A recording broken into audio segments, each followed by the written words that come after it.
那桃园的防疫旅馆爆发着群组的感染，台北的防疫旅馆嘛来出问题。前一2天有2例境外输入的个案，就是住伫台北同一间的防疫旅馆，而且是住伫隔壁间。指挥中心已经甲因2个人的病毒送基因定序来比对，其中一个确定就是为着印度变种病毒，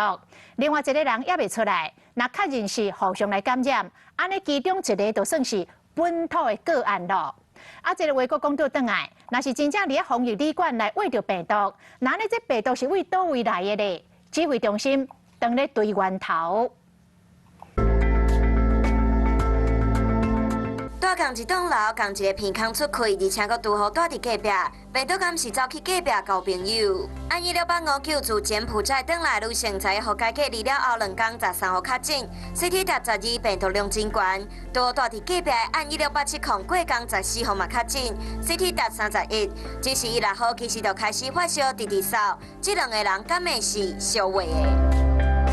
病毒到底是对倒位来的？是防务人员为着病毒了后传染，或者是2个人无遵守检疫规定出外接触，若无就是空调的空气传染。不过台北市卫生局调监视器，发现2个人检疫期间拢无出门，安尼是对倒位画着的。如果病毒序列基本上是一样，那2个一定是互相造成的传染。那是只是说谁造成他们的传染？以目前来看，假如在监视系统没有看到2个人直接接触的一个相关证据，那一般来讲就是管务人员可能在送餐的过程。 或者是在相关拿备品的过程，它可能造成了一些污染，造成环境的污染的过程，造成2个住户同时都造成感染。相关在集中旅社的这些住民并没有相关的症状，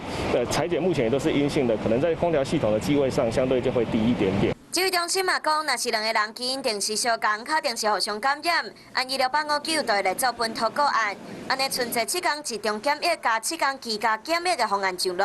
敢会增加疫情的压力？ 他即使打过2剂，还是有可能被突破性感染机会还是非常高。那假如在后面的第2个7天，他没有真的严格去执行所谓的居家检疫的隔离政策的时候，那这时候当然就会造成社区传染的压力机会就会比较大一点。毕竟出过2剂疫苗，嘛无保证绝对袂会着病毒，病毒也是有可能造成突破性的感染。